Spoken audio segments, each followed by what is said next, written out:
So yeah, a huge warm welcome to this, the second seminar of the Scottish Revival Network. I'm Michael Shaw, lecturer in Scottish literature at the University of Stirling. I'm the co-I on this project. I'm going to be chairing this particular session, or at least the first part of it. And Scott's going to come in, Scott Lyle, I should say, the PI at Napier University. He's going to take over with the Q&A towards the end. Don't know if that was my emails there. I'll shut them off just now so they're not annoying us throughout the discussion.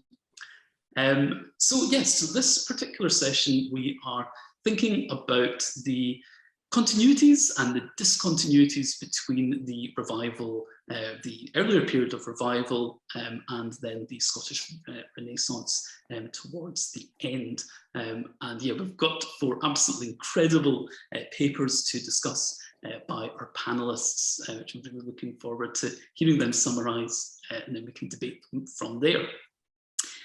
Yeah, a few pieces of housekeeping. So the format for this event is similar to the last one. If you came along to it, we'll have 5-minute summaries from each of our panelists. From there, we'll have a roundtable discussion, which will last around about half an hour. And then from there, we'll have an audience Q&A. If you want to ask a question, you can see, if you just look at the bottom right-hand corner of your Zoom screen, you'll see there's a Q&A button. Please put your question in there. You can also put it in the chat, but it's easier for us to manage if it's put into the Q&A. So if you could put it there, that would be beneficial. This discussion, you might remember if you were in the last one, it ran for an hour. This one we're running for 90 minutes, just to give us a little bit more time to develop on our discussions. But we'll see how it goes. It might be the case that sort of after 75 minutes, we've sort of asked the questions that we want to ask, but we've got the 90 minutes to give us that flexibility. Okay, so yeah, as I said, we had 4 absolutely incredible papers for this session, and really kind of extending on the great quality that we had in the first session too. So yeah, I'm now going to invite the speakers to come forward and to summarise their papers.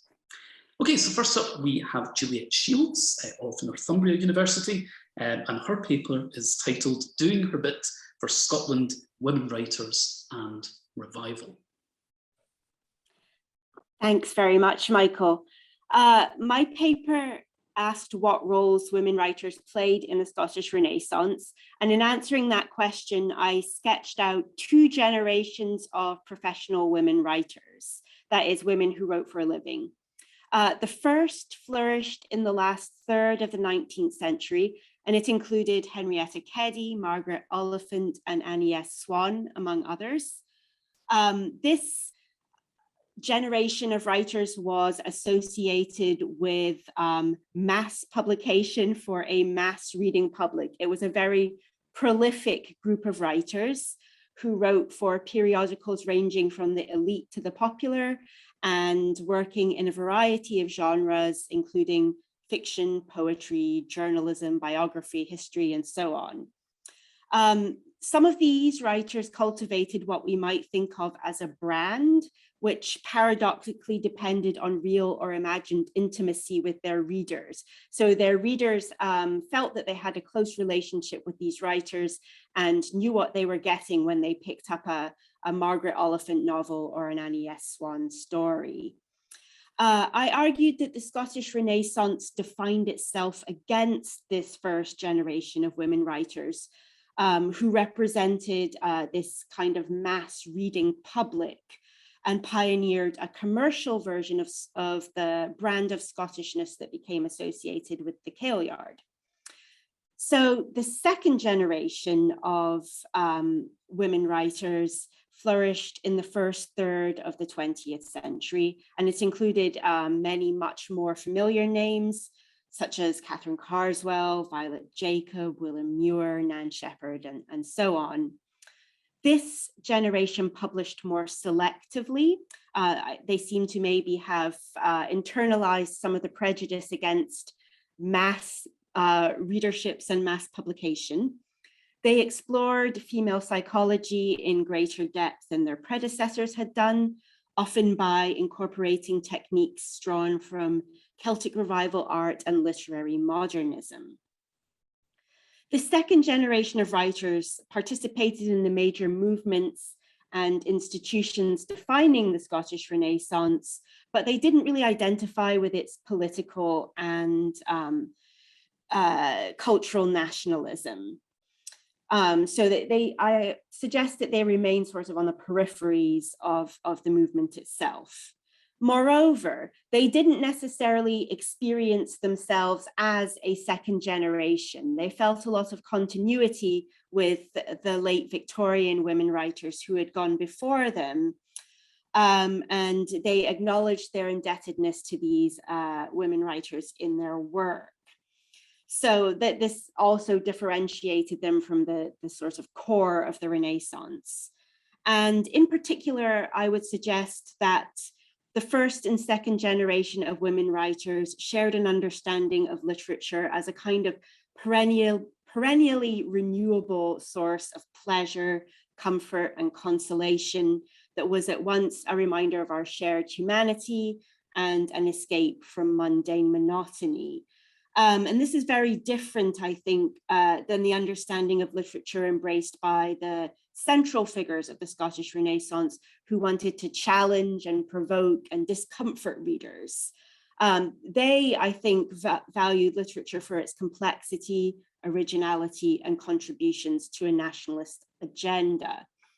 So I think that maybe at the time, these two understandings of literature were more sort of live and in tension than they seem to be now after the Renaissance version won out and was canonized by literary historians. Oh, thank you very much, Juliet. It's a fantastic summary. Yeah, and I love this idea that maybe it's through focusing on women writers that we can tease out the continuities between the late Victorian period and the Scottish Renaissance more clearly.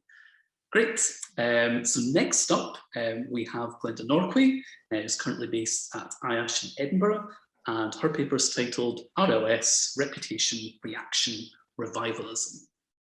Thank you, Michael. And I so enjoyed thinking about this, and I so enjoyed all the other papers for this session.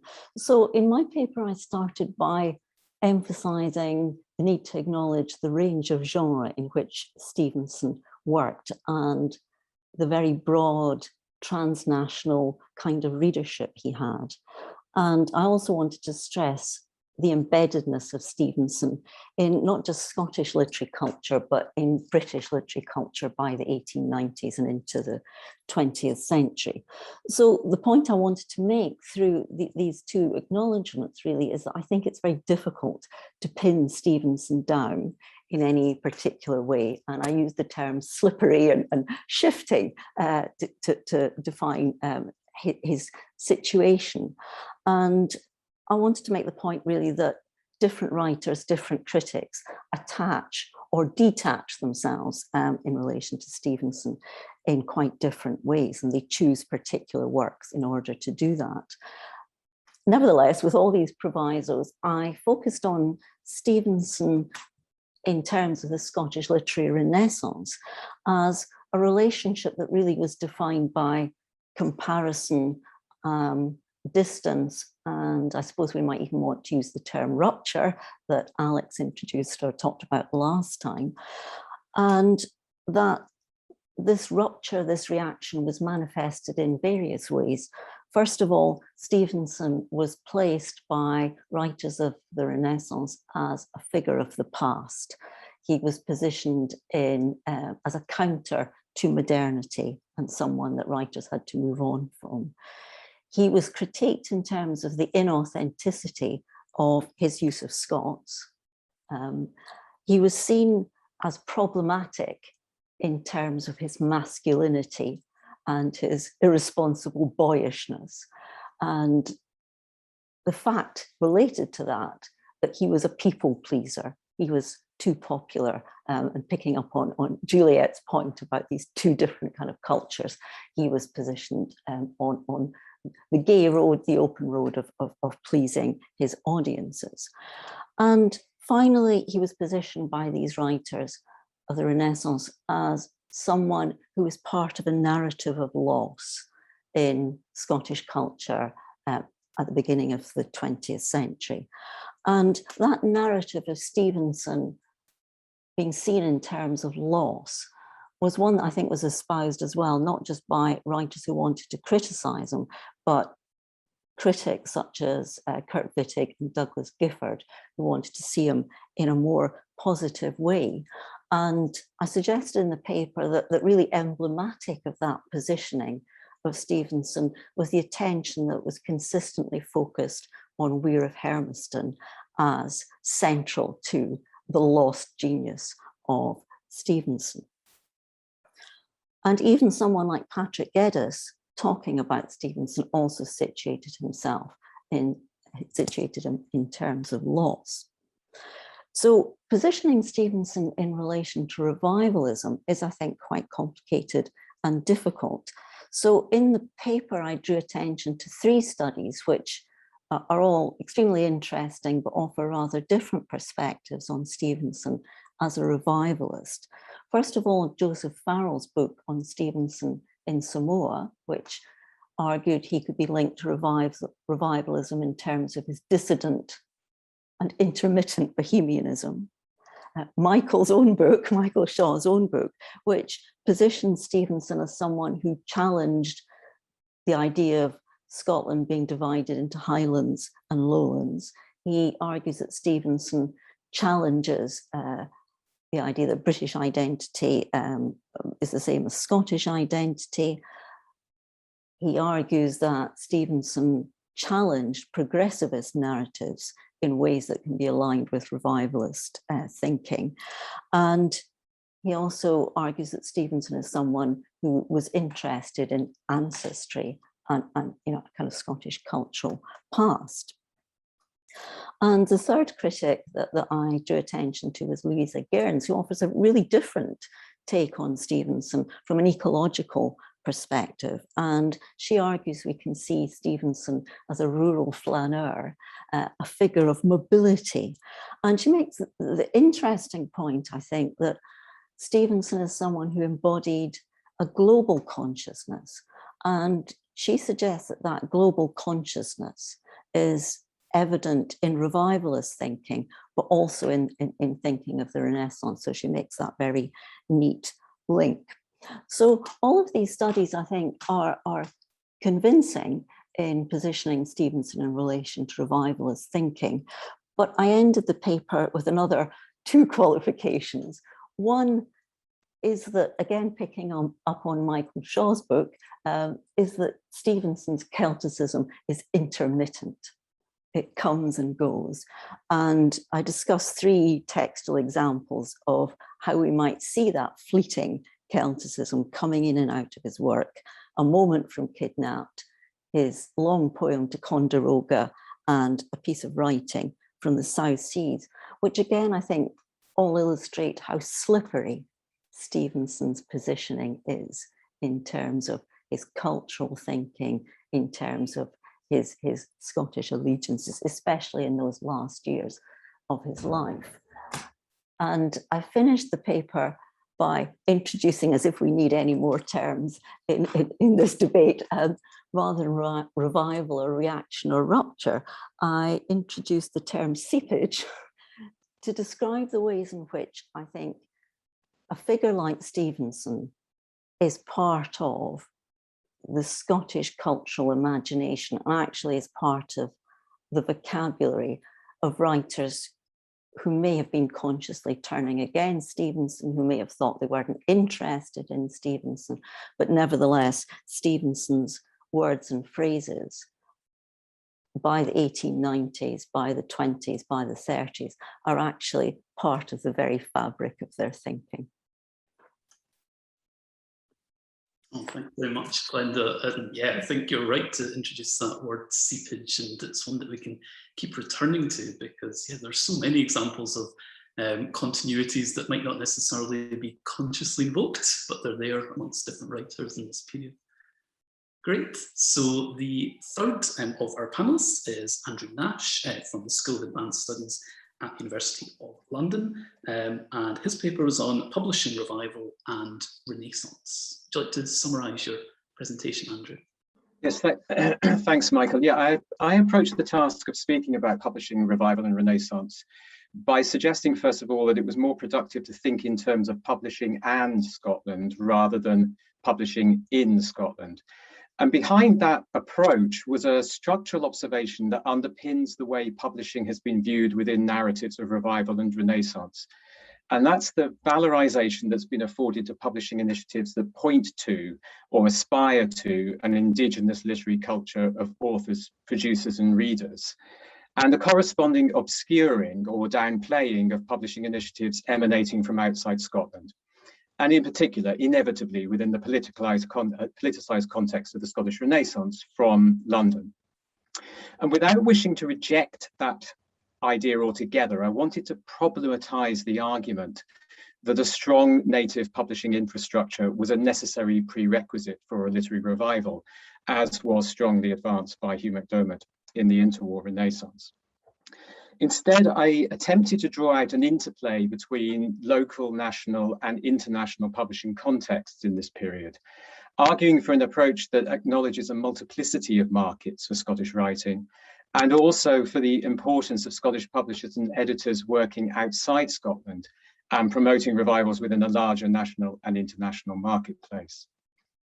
So I began by suggesting that the reason we don't associate the big Scottish publishers of the late 19th century, Blackwood, Nelson, Collins, etc., with supporting a revival in Scottish literature is that those firms were strongly associated with imperial markets, and so carried an association that, while undeniably international and outward looking, was at odds with the kind of internationalism that was articulated by MacDiarmid and by the writers of the interwar Renaissance.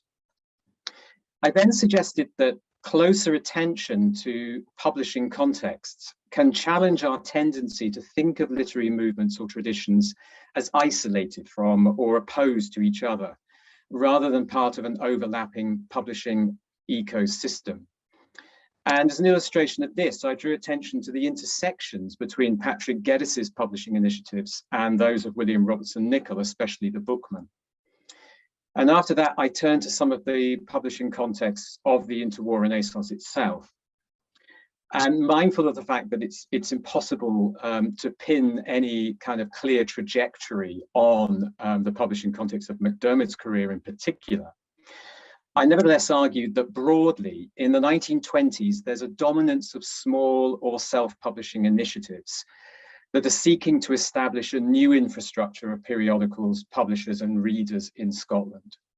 And correspondingly, by the 1930s, there's an opening out of this infrastructure and an embrace of both on the part of authors of markets outside Scotland, but also an embrace on the part of publishers outside Scotland of Scottish writing.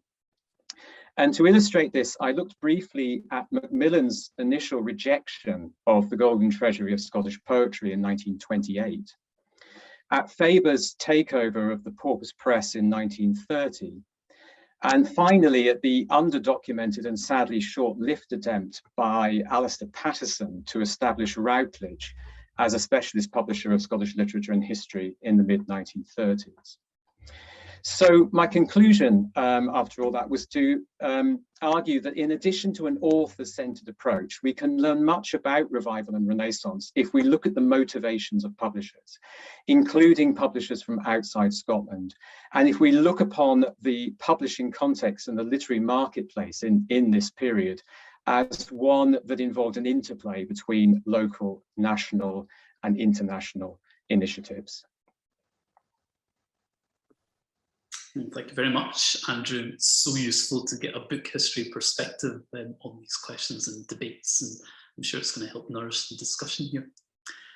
Our final paper is by Arianna Introna of the Open University, and she presented on precursor or interloper ? Violet Jacob in the debatable land between Scotland, Empire, and beyond. Okay, thanks very much. Yeah, so the starting point for my paper was trying to answer the question, does Jacob stand as a precursor or as an interloper in relation to the Scottish literary Renaissance? So Violet Jacobs' vernacular poetry earned her praise as a precursor to the Scottish literary Renaissance.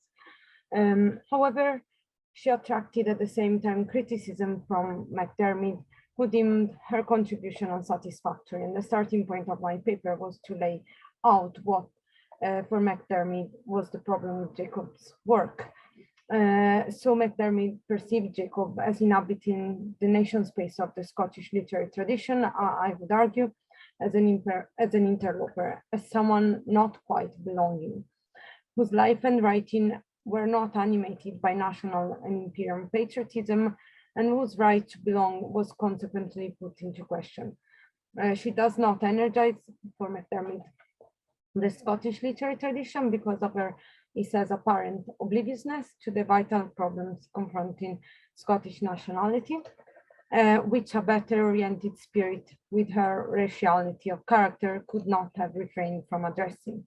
And most importantly, McDermid saw as paramount the need for the Scottish literary tradition to develop as different from its English counterpart, but Jacob proceeds, as far as her prose is concerned, in the opposite direction by writing what McDermid calls English novels. And similar comments are applicable to her short stories, which are set in a variety of settings, not exclusively Scottish.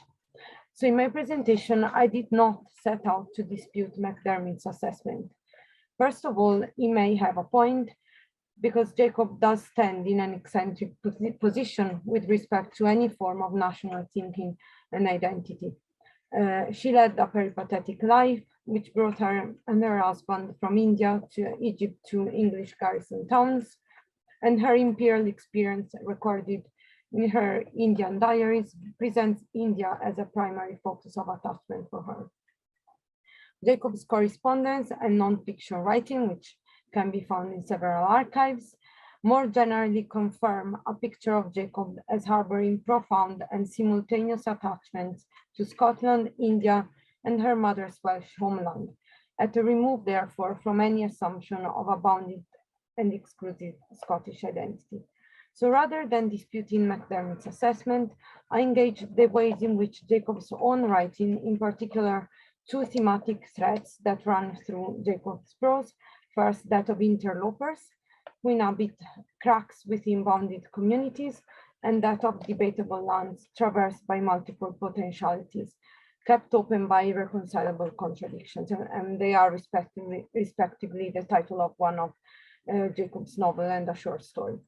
So Jacob's writing carries, I've argued, an immanent critique of the criteria on which her contribution to the Scottish literary tradition was judged inappropriate by McDermid. So immanent in the sense that a critique starting from categories internal to the object critiqued. So I've argued that it does so by dramatizing dynamics and tensions analogous to those making up the Scottish anti-Syzygy, as theorized by Gregory Smith and McDermid himself, in ways that critique the nation delimitation of the latter, while repositioning Jacob as a precursor in relation to the Renaissance. Jacob's fiction is replete with spaces and moments where opposites meet to create space for the unfolding of a myriad possibilities. Jacob's short story, The Debatable Land, pivots on one such space, and the Scottish anti-Syzygy is materialized in its nation form by the music of legless pipers kirling Watting in Flemington. Both of Jacob's Scottish novels, Flemington and The Interloper, as well as many of Jacob's short stories, engage with the violence entangled with attempts at closing down forms of radical open-endedness. This imagination of debatable lands, impostering and anti-Syzygy performs an immanent critique of McDermid's theorization of the Scottish national spirit.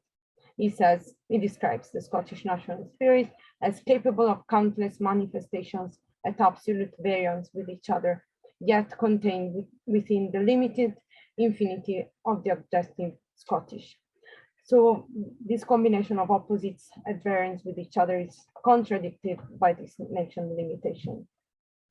So Jacob's own anti-Syzygies realized the radical open-endedness, I've argued, that the version of the anti-syzygy proposed by McDermott, following Smith, asserts, but cannot achieve because of its nation delimitations.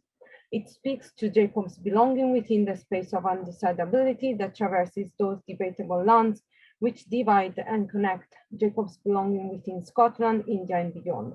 And last but not least, it brings an immanent critique against McDermott's theorizing, which shows the totality of the socio-cultural space of the Renaissance and of nation cultural revivals and Scottish literature more widely, to be fundamentally negativized by what contradicts its nation framework, and by the impossibility for such a framework to resolve and dispel the contradictions which negate its wholeness. Well, thank you very much, Arianna. Yeah, it's going to be great to discuss Violet Jacob in these contexts. In some ways, I think we can see her as a sort of bridging figure between the likes of Stevenson and the Scottish Renaissance that comes back, that she's a part of, but also develops from her work.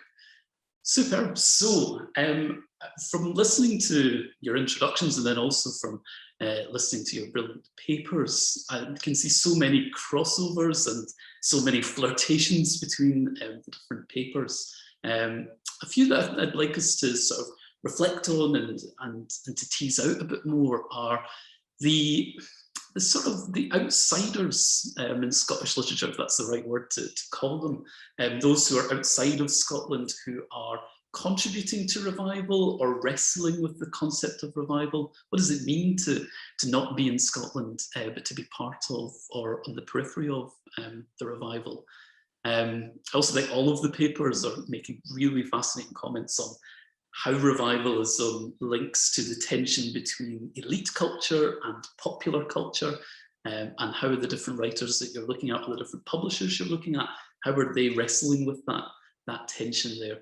And yeah, that then leads into lots of other fascinating questions on, is revival ultimately elitist, or could it actually gain more from being a more popular formation? And then several papers are also drawing attention to the gendering of revival too. So I think we'll want to explore that concept as well. So yeah, let's maybe start off with the outsiders. And yeah, I'd maybe kick off by asking Andrew. I was really struck when I was listening to your paper about this point on how London publishers were sort of trying to support revivalism, or trying to sort of be part of and publish Renaissance texts.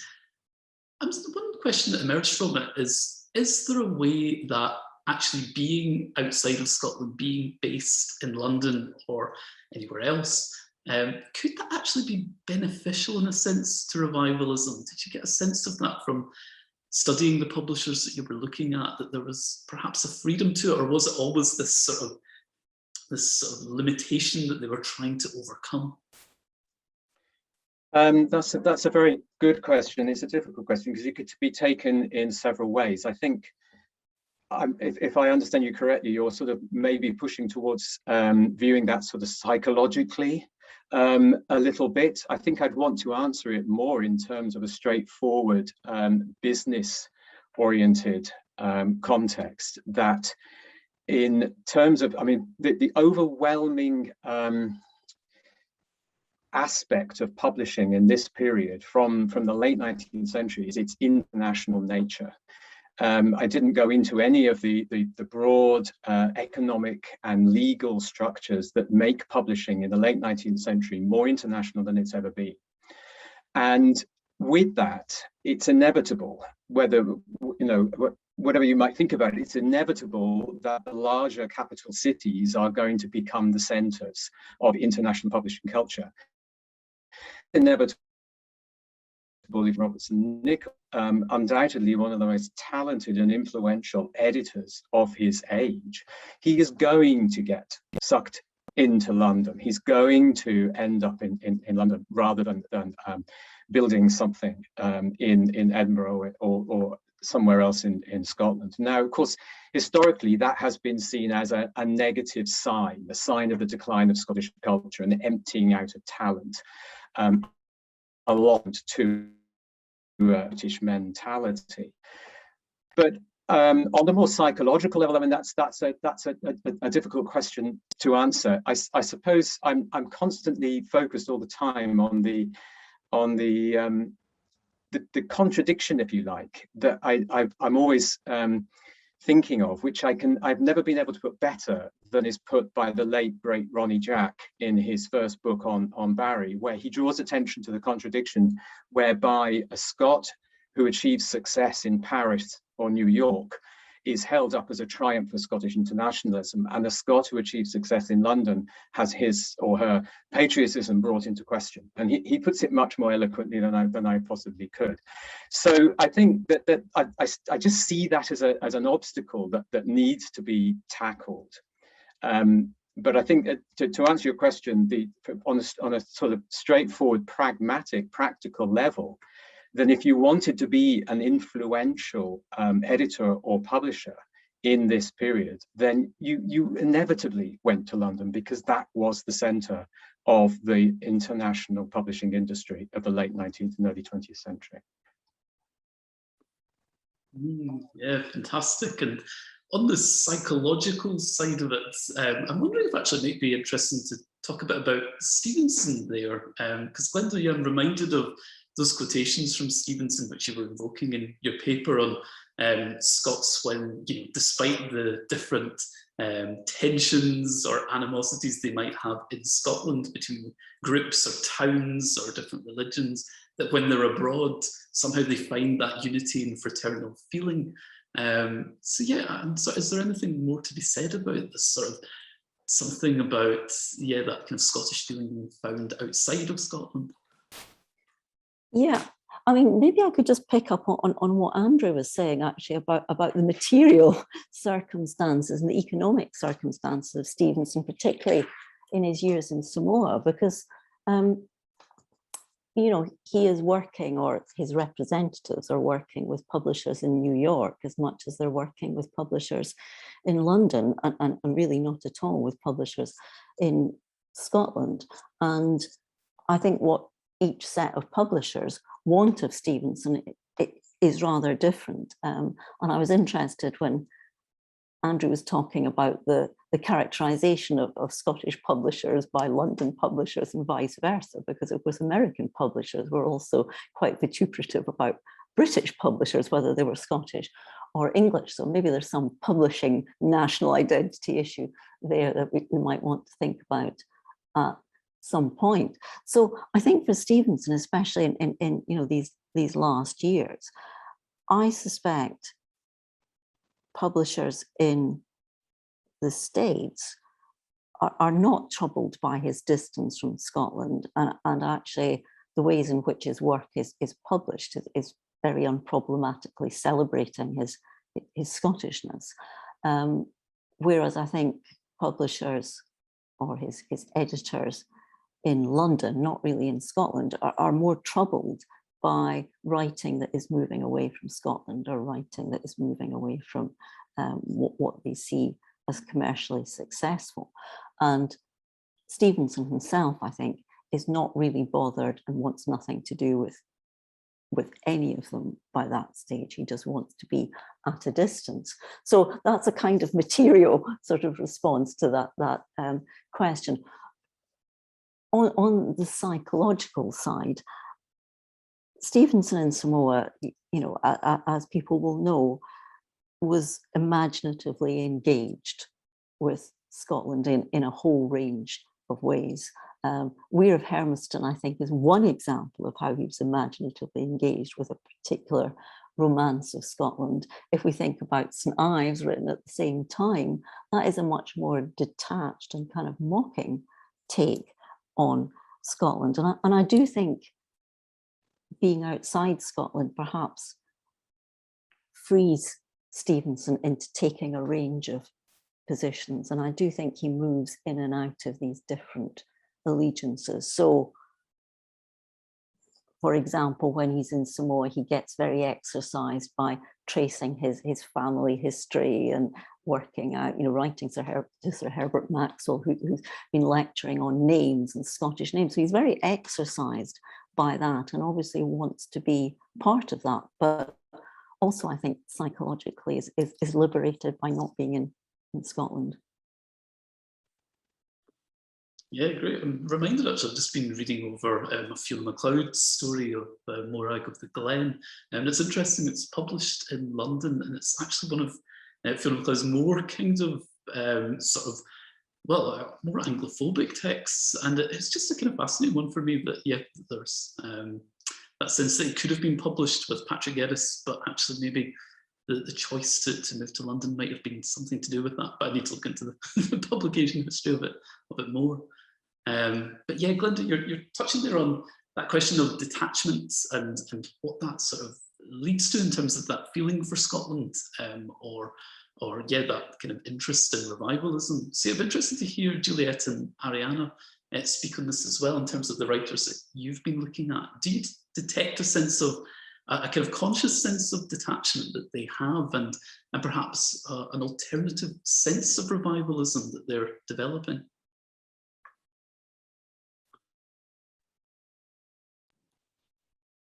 Shall I jump in there? Maybe this won't directly answer your question, but I must say that a lot of women writers gravitated to London quite consciously because that's where the publishers were. And I think that, or that's where a particular kind of publisher was, the publishers that would enable them to make a living by writing. Which they wouldn't have been able to do if they stayed in Scotland. So for instance, Henrietta Keddy, when her mother died, finally gave up her school that she was keeping in Cooper and went down to London, where she had already had kind of working relationships with a lot of the publishers.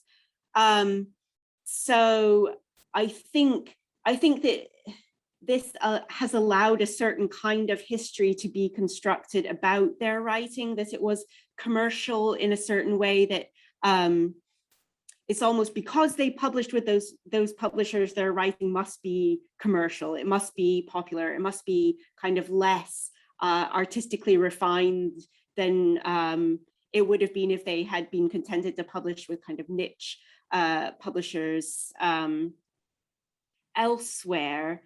I don't know about the sense of detachment. I think maybe you see that in Catherine Carswell, I think maybe, who was quite ambivalent about some of the Renaissance political nationalism. And I think Violet Jacob too, but I'll let Arianna talk about that because she's the specialist there.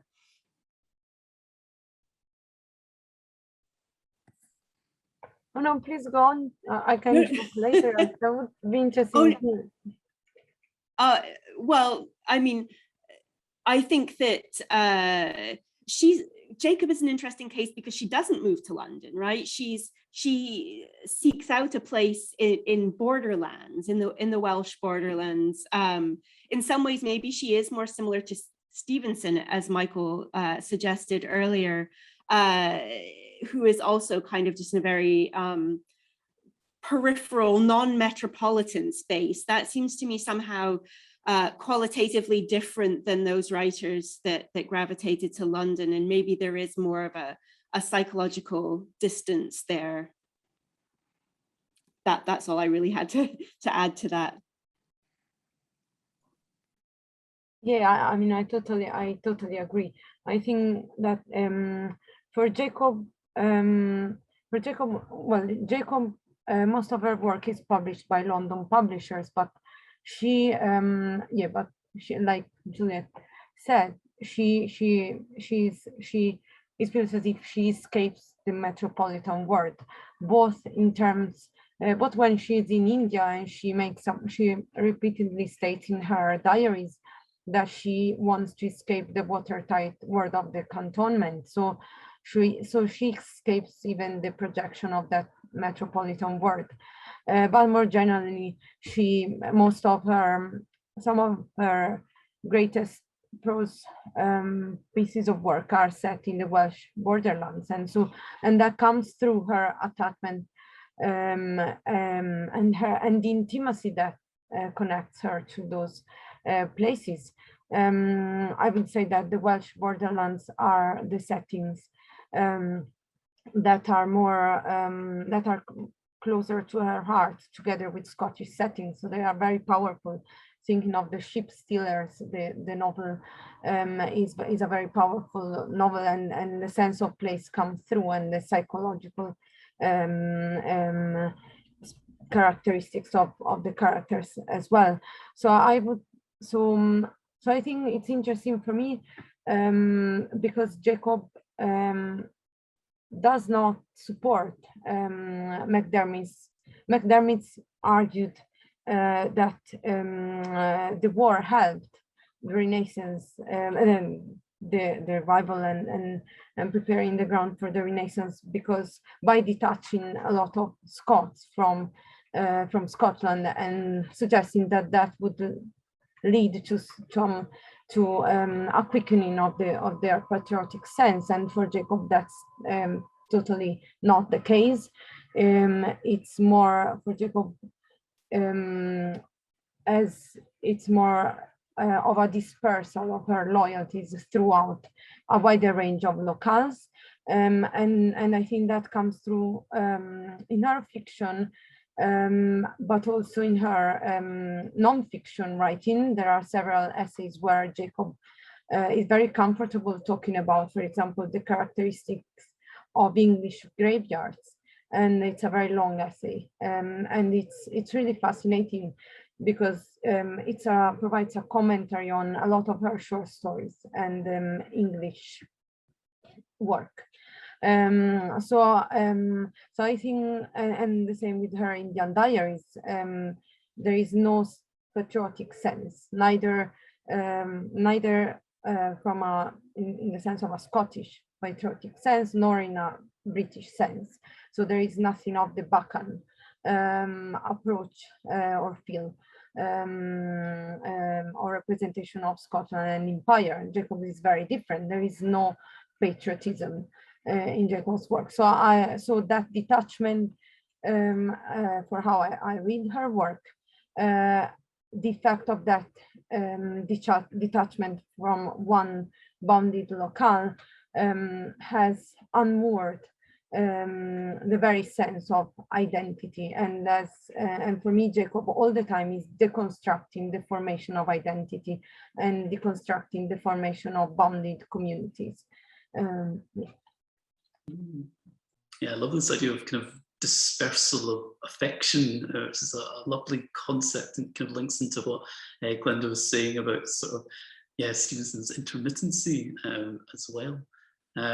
Yeah, I mean, one of the other things that's coming through there is discussion on McDermott, which I might want to spend a bit of time on, because I think everybody raised McDermott in some way as the kind of bogeyman to work with.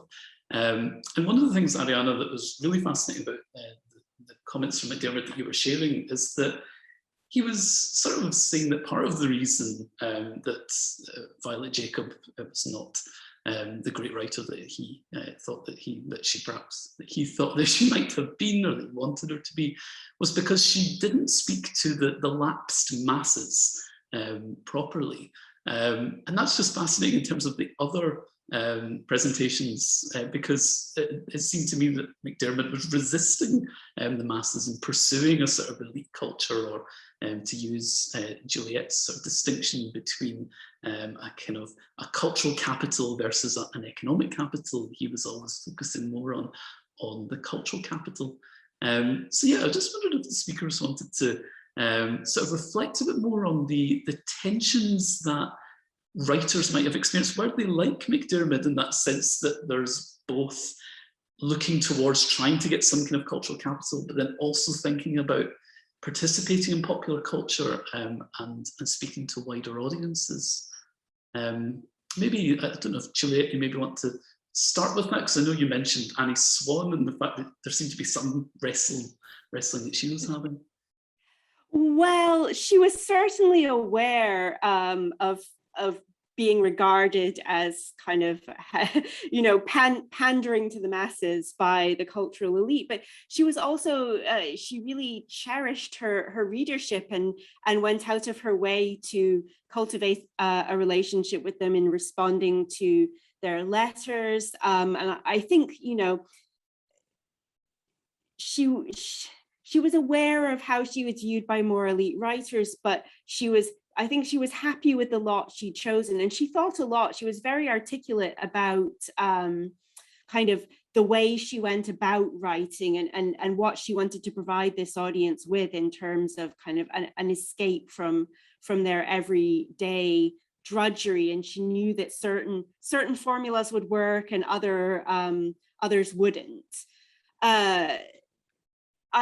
I noticed when I was working on my presentation, I felt that I was using McDermott as a whipping boy a lot.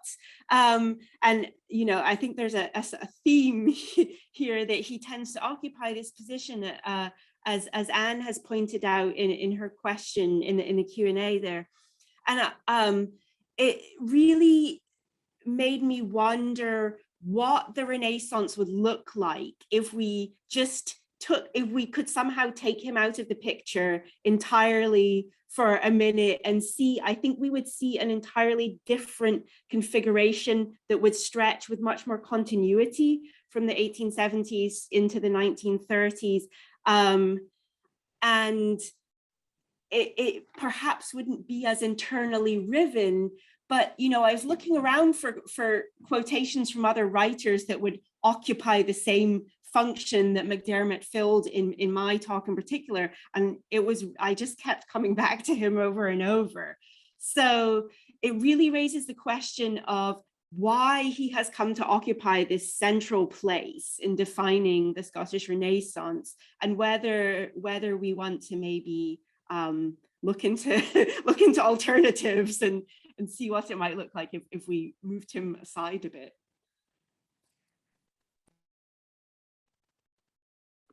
Could I come in on that, Michael, if that was okay? Because yes, I mean, I thought, you know, Anne said that in the chat we should have grown out of McDermott by now, and I thought I had grown out of McDermott, but his hand is very heavy. You know, I felt his hand was heavy in all the papers really, and actually, for me, I felt. I did try and find women writers specifically talking about Stevenson and how they were positioned. But in terms of I suppose, the most outrageous comments, McDermott was the one who supplied them, although Edwin Muir wasn't far behind. So I think both of their voices are very powerful.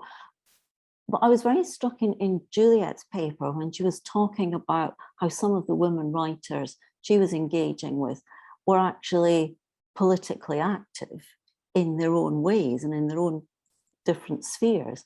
And obviously Annie S. Swan is a very good example of that, someone who was involved in, I suppose, hard politics, if we want to call it that, constitutional politics, if we want to call it that.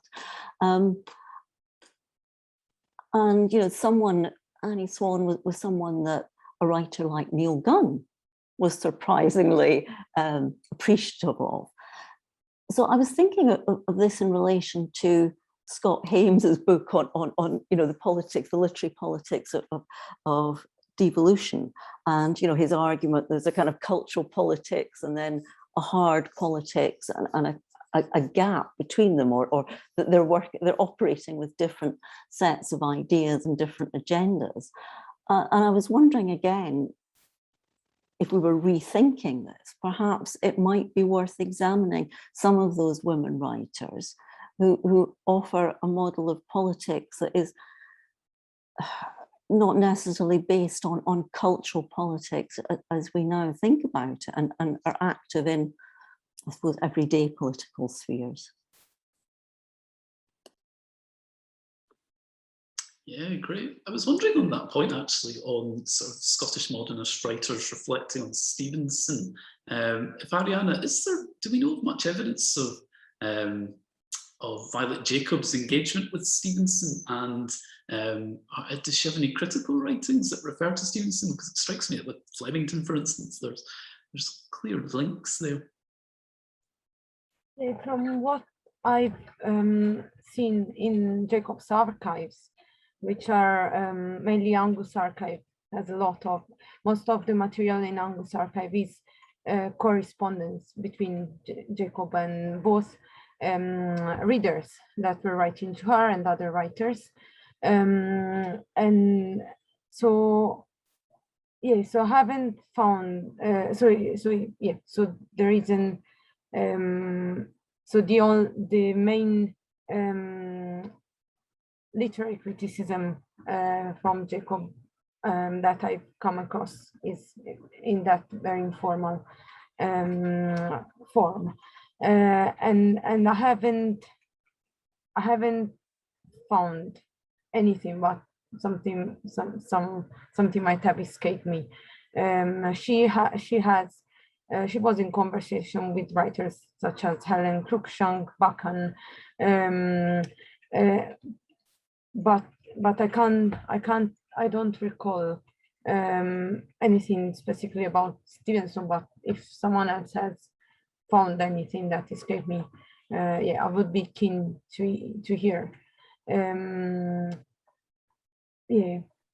Yeah, it's just I'm really persuaded by this idea of sort of how to, well, one of the best ways to decenter McDiarmid might be through focusing on women writers and a different conception of how sort of nation building might operate there, especially considering in quite a few of the papers, the gendering of revivalism came up in different ways. I was struck, obviously, there was comments from Juliet and Arianna focusing on women writers and their relationship and no nationalism with a capital N, as you were putting it. And then also Glenda's point on Stevenson's sort of, well, not being manly enough was sort of the suggestion there. So yeah, I'm wondering if, yeah, part of, again, what needs to happen there is that decentering of a kind of, well, a kind of toxic masculinity that's underpinning revivalism, or is that integral to revivalism? Can I come in on that point? Because I think that it's obviously underpins the Caillard anti-Caillard axis. The association of the Caillard with the sentimental is an association with a feminized aesthetic, but it is one that at its origins is produced by male writers, but also male writers who, in the case of Ian Maclaren in particular, are strongly associated with a sentimental evangelical vision. I did think that, just to go back to the question of elite and popular culture, if I may, I know that I'm just sort of taking us back a little bit. I'll try and sort of bring it, I'll keep gender in the picture. And this is me thinking as a book historian, perhaps, so there's so many other things I could pick up on. But Annie S. Swan, it occurs to me, is writing at a very important transitional phase in the literary marketplace. She's writing in the 1880s. She comes to prominence in the 1880s when the older forms, established forms of publishing, are still in existence. She isn't defined by the 3-volume novel as much as Mrs. Oliphant is, for example. But it is interesting that Oliphant's own attitude towards Olderside, when she attacks Swan's fiction and Olderside and Carl Lowry in Blackwood's magazine, it's very clear to me that her writing of Kirstine is an attempt to challenge Olderside, and she's worried that Swan and Olderside and novels like it are going to become seen as a revival in Scottish literature, and she actually uses that word, revival. And as a way of writing against that, it's always struck me as surprising in that by the time we get into the new century, when Annie Swan is very, very closely associated with the emerging genre of women's romance, with popular forms of publishing, there's no way that anybody is thinking of Annie S. Swan as a revival in Scottish writing in the way that they were, or at least Mrs. Oliphant was, in the early 1880s. So I think that there might be something here in the way in which the marketplace creates various fractures around genres and clearly gender is wrapped up in that. We get a clear fracturing around different genres, with adventure fiction, with romance fiction, and these are very strongly gendered. So I hope that kind of brought you back to gender there, but I think that there is so many interesting things we could talk about in relation to Annie Swan. Yeah, absolutely. Could I just jump in? Of course.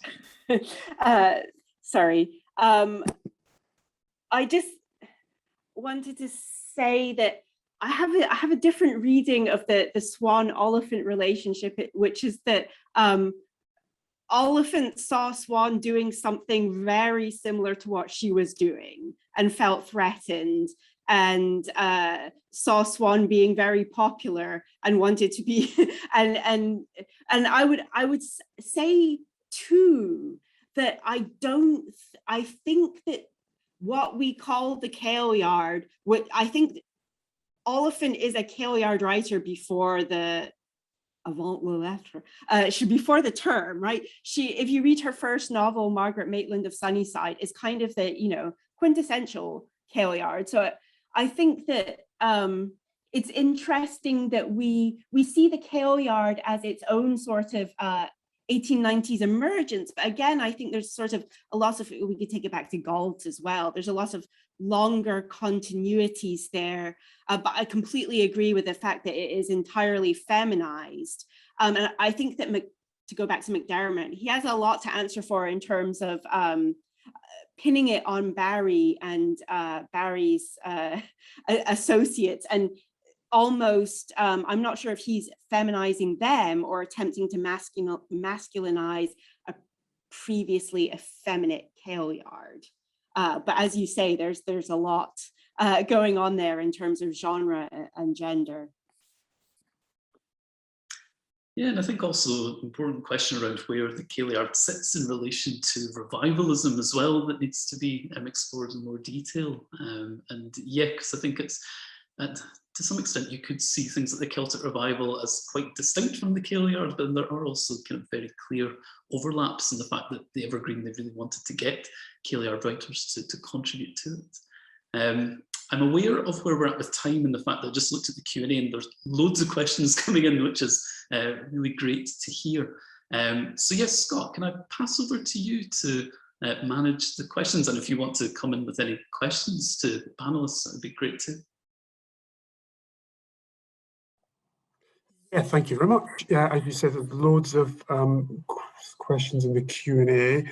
We have one from Gemma King that's come in. She asks, or she says, I wonder how John Buchan and his mostly female associates fit into the idea of there being an alternative grouping to McDermott and his group. So where does kind of Buchan fit into that? I don't know if any of you got any kind of thoughts on that question.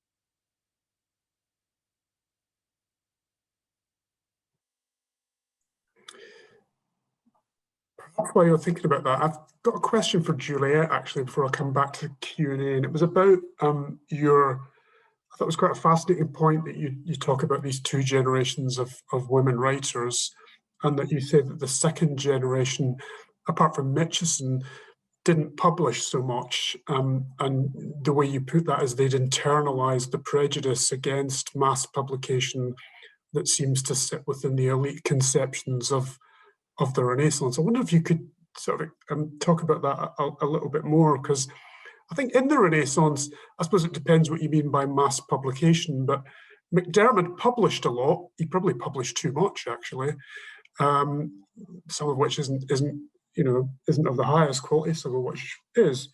But I just wondered if you could talk about that a bit more and what you mean by that internalization of a prejudice against mass publication, and whether it links to publishing opportunities as well. That's a really good question. Actually, I think Buchan is an interesting kind of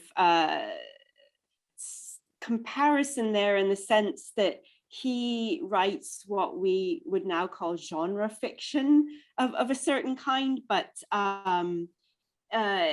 he doesn't really come in for the vitriol that someone like Annie S. Swan does, who also publishes a genre fiction of a different kind. And of course, that distinction between kind of masculine genre fiction and feminine genre fiction persists today in the way that they're valued culturally.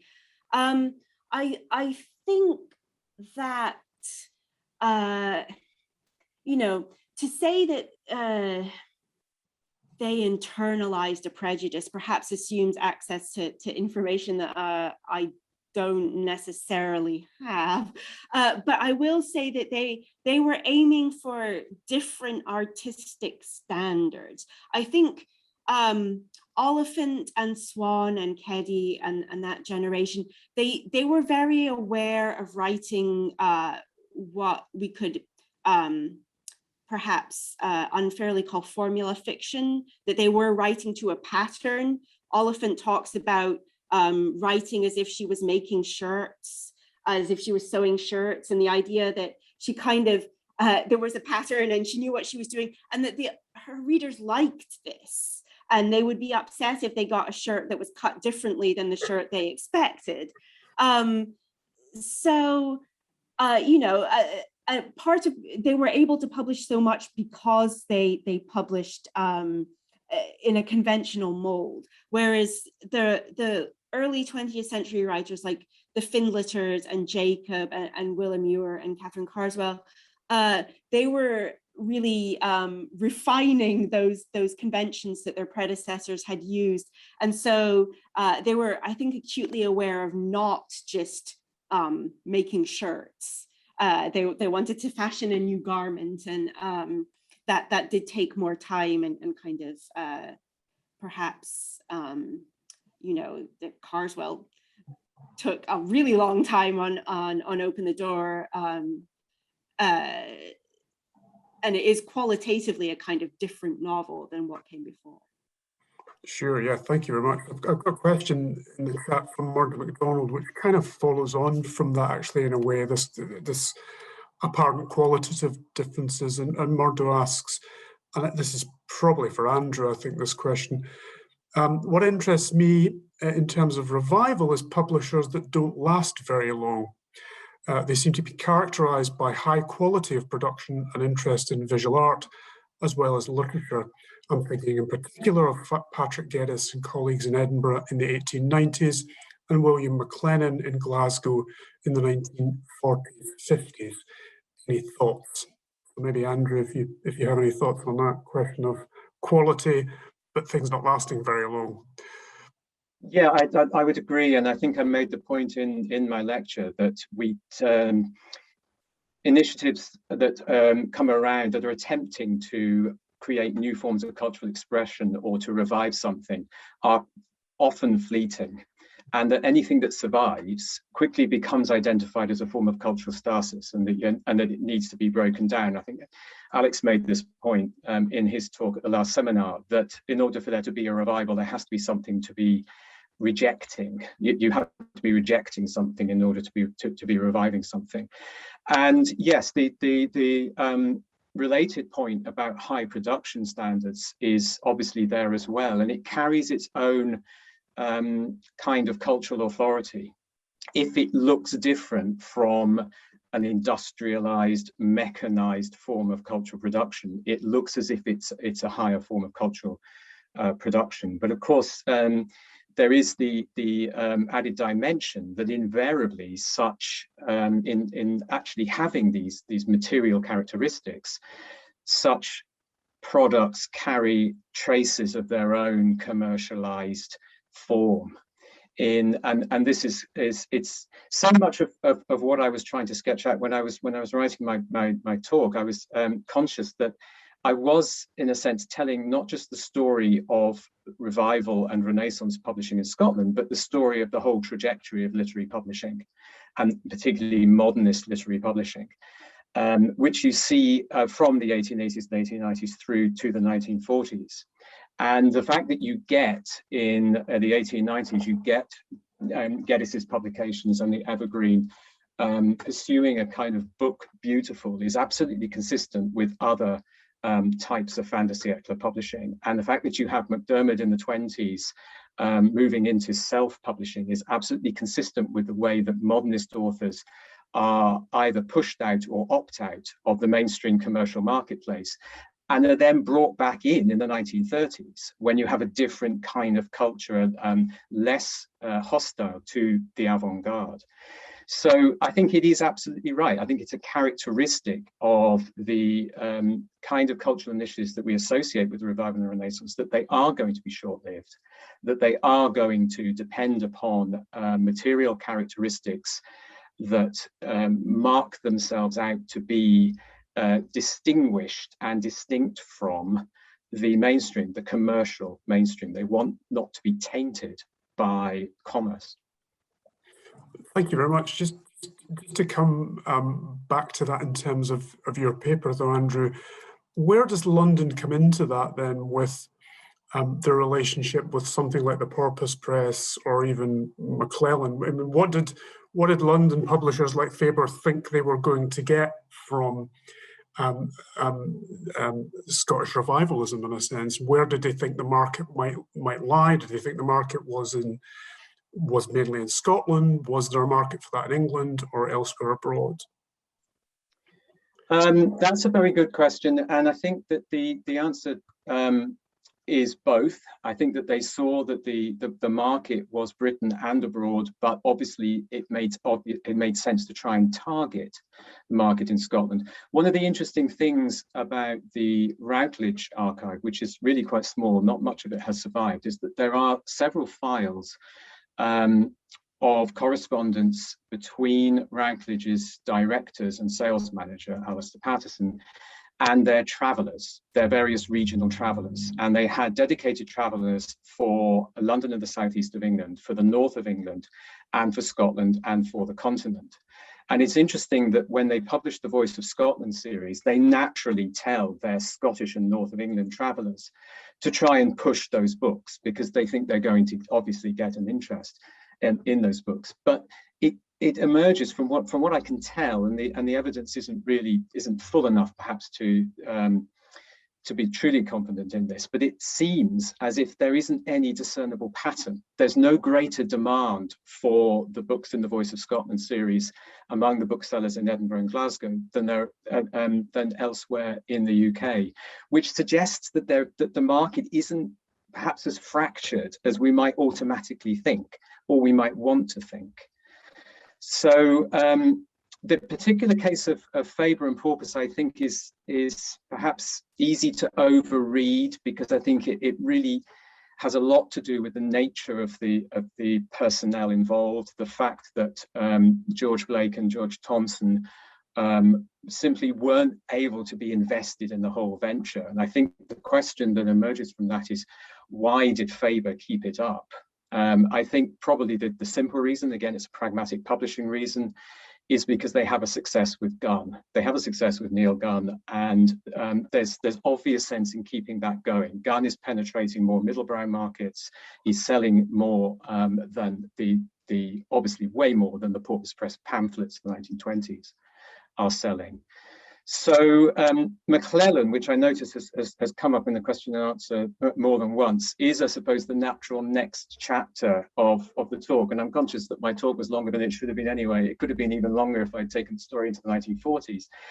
In some ways, Maclellan perhaps challenges my view a little bit, or reasserts what I'm saying is the traditional view, because you could argue that the revival of, or what might be called the second wave of the Scottish Renaissance in the 1940s comes about because of Maclellan's very important sponsorship of Scottish poetry through Maurice Lindsay and the various initiatives that he put in place.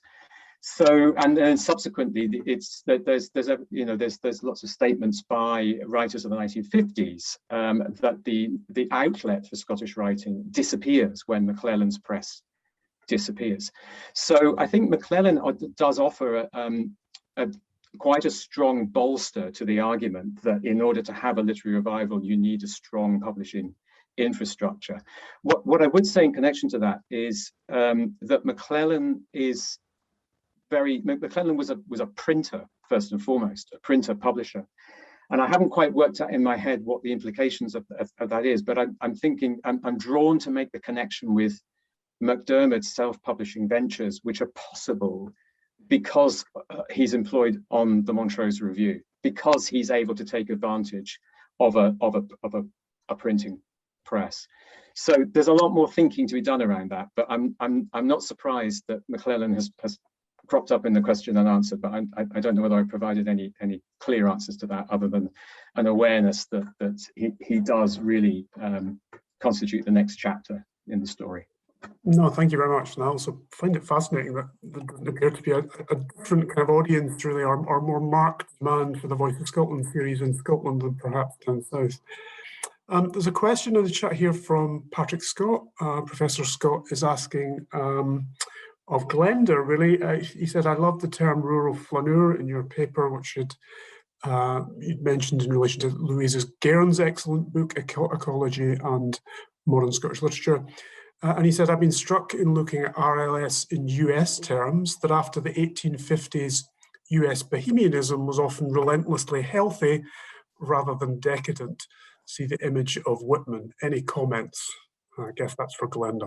Yeah, that's a good question. And I think in a way it ties up with one of the other questions in the chat from Richard Jury. So I think in some ways Stevenson is a very useful figure because his kind of bohemianism in a way chimes with Whitman in that he is energetic and likes moving around and being adventurous and being in the open air and so on. And of course was a big admirer of Whitman. But I think also while he's doing that, Stevenson is sickly most of the time, so therefore also complies with a particular version of decadence, but is not an energetic American bohemianism. So I think Stevenson functions in different ways in that kind of narrative. And I noticed Richard Jury was asking whether Stevenson was an artist who wanted to avoid being defined and appropriated by others. And I would agree with that. But I think going back to the discussion around popularity and cultural elitism, I think although when he was younger, Stevenson worried endlessly about being too popular, I think in his later years, he actually played at being popular. And actually, there's an incident when he's in Samoa, but he goes to Sydney, and a lot of journalists watching him, and he delights in going to a bookshop and buying as many trashy detective novels as he can, and flaunting the idea of popular fiction. So I think he's someone who's moving between these different discourses and these different narratives. I hope that answers the question. I think it does, absolutely, yeah, absolutely. Scrolling down the chat, I think we've kind of covered quite a lot of those questions, I think, in one way or the other. Patrick Scott's got another question I think is interesting, so which applies to quite a lot of the papers really. Was going to London in the 1890s to get into the profession of authorship like going to Hollywood to get into film in the 1930s? And then he says Cronin, A.J. Cronin, or to Silicon Valley for tech in the 1990s. There are males also drawn to the Flame. I presume the Flame is London.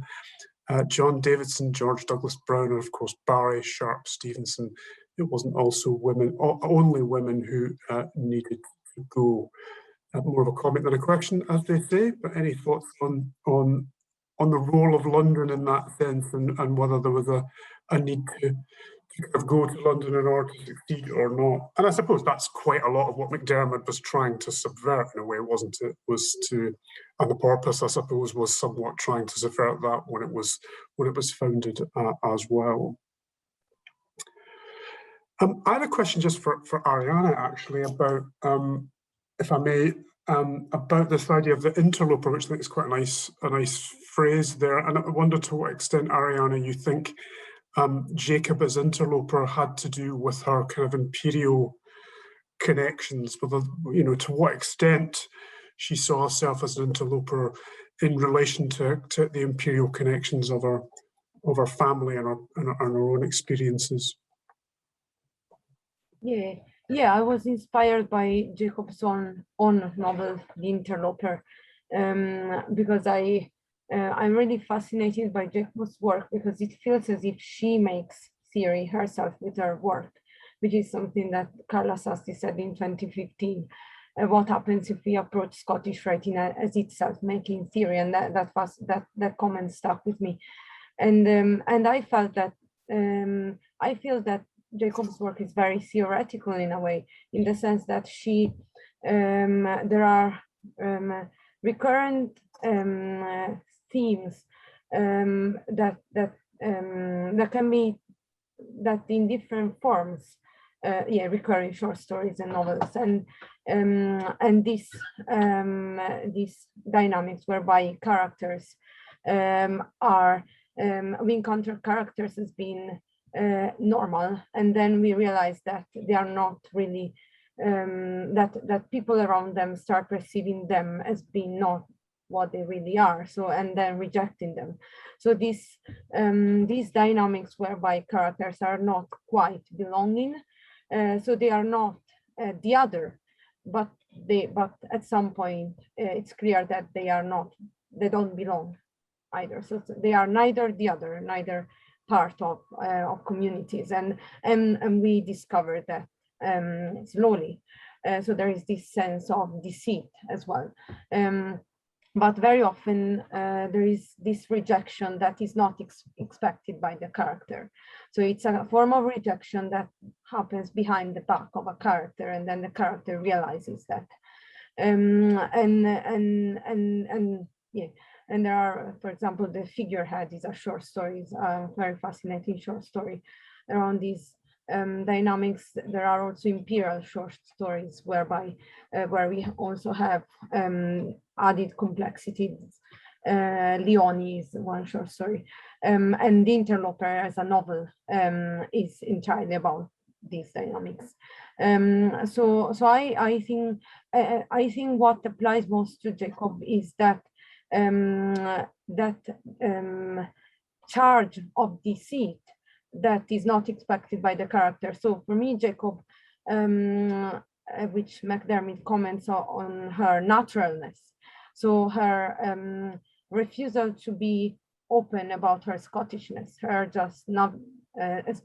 just expressing in her vernacular poetry, using Scots as the most as the ideal medium through which to express her Scottishness, but without commenting on it. So this feeling, this feeling of naturalness that comes through in her ease, in the ease with which she writes. She sets her short stories and novels in the Welsh borderlands, Scotland Empire. So it feels, to me, it feels as if there is no self-consciousness on Jacob's part as being an interloper. It's more like that the way in which she is perceived as not belonging totally is what creates her as an interloper. And I think about the comment by Gemma, and I think also Anne's comment about maybe thinking about different communities maybe revolving around Buchan. To me, if we think of Buchan's assessment of Jacob's work, Buchan, like McDermott, feels that Jacob's vernacular poetry is the most valuable part of her work. So actually there is no difference. It's not that Buchan valorizes, I don't know, The Sheep Stealers, a novel set in the Welsh borderlands. He doesn't do that. He aligns entirely with McDermott in his assessment of what Jacob gets right. So Buchan is not critical, but what he praises is Jacob's vernacular poetry. So I feel that it's more about thinking about which frameworks we position our recuperative impulses in. And for me, the nation framework of the revival, and Scottish literature more generally, but the revival certainly, is we need to contend with that. And that's why I started from McDermott instead of just focusing on other aspects of Jacob's work, because for me, we can't ignore that framework. We need to acknowledge it and see and make sure that we reinsert back all the blind spots and negativities that that framework tries to flatten out of the picture. So so certainly gender studies provides a great example with Juliet and Glenda of what happens when we use different theories to perform our recuperative work. And I think Joseph Jackson's latest book, Writing Black Scotland, is a very good example of that. What happens when we use other theories? We allow other traditions to emerge, and I feel that's the way forward for Jacob. Also in relation to gender, Jacob destabilizes gender binaries a lot, because many of her stories, because it's not just, many of her stories are not from within, they talk about women, but not exclusively so. For me, it's a lot about the subalterns and the bondage and slavery. And these kinds of violence that kind of go also beyond the gender framework. Just because she's a woman, it doesn't mean that she talks about gender as the primary focus for me. So for me, it's very much about testing out different theories so as to allow other lineages and legacies and inheritances to emerge. Thank you very much, Arianna. Yeah, we hope that some of that's emerged today. I might hand back to Michael. I think we probably kind of asked most of the questions that are in the chat, I hope. Yeah, I think they've been addressed. And I suppose just maybe a final opportunity for the panelists, if you had any questions you wanted to ask each other, or any comments on each other's papers you want to raise in the final 5 minutes.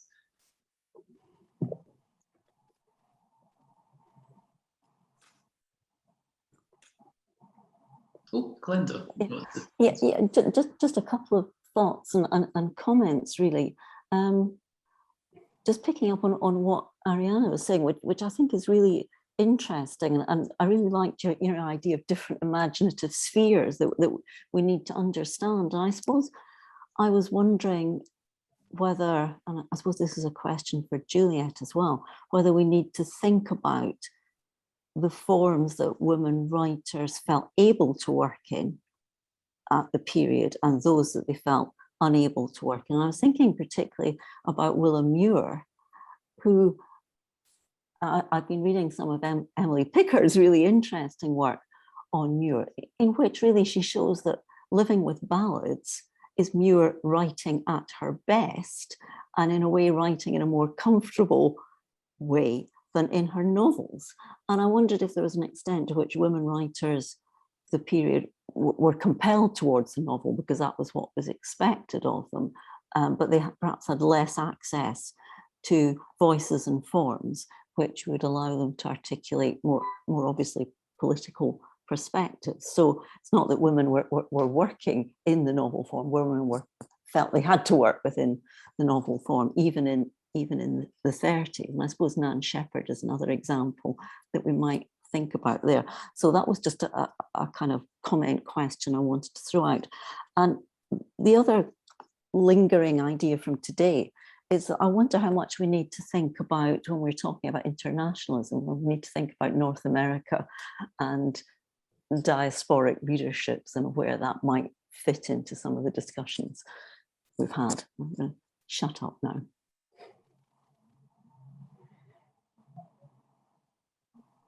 Did you want to come back, Juliet, on any of those points? Yeah, I think absolutely it may not be only that women I would say maybe it's more our fixation on novels than women, the writers' fixation on novels at the time, because they were writing in kind of a multiplicity of genres. And I'm thinking about things like Sarah Broom McNaughton's War Diaries that her niece published after she died, and there's Florence Marion McNeill cookbooks, you know, if we sort of, and ethnography, but if we broaden our idea of literature, or if we look at the other forms in which these women were writing, it not only sort of opens up new understandings of their work, but also of what was going on more broadly, you know, in the early 20th century Scottish literature. It kind of broadens our ideas of Renaissance and revival if we look at this broader picture. Great. I can see we've only got a couple of minutes left, so we should probably round up there. I can also see fireworks going off outside. So we're going to be competing with bangs that come in over the audio channel. But yeah, so an absolutely massive thank you to our four panelists for really fantastic presentations and for really wonderful discussion, really generous contributions that you've made here. It's unfortunate we can't have a big round of applause, but sort of very big virtual round of applause. Really fantastic. And yeah, and also to all the attendees who have come along and for your contributions and questions. It's really greatly appreciated. The next seminar we'll be running will be in, I think it's February or March. We're still to confirm the date. It'll be around about that time, but we'll be actually continuing quite a few of these discussions when we think about Scottish literature and the canon as well. So yeah, maybe that's our opportunity to sort of decenter Hugh McDermott and to think about how we could think about alternative canons perhaps in that session.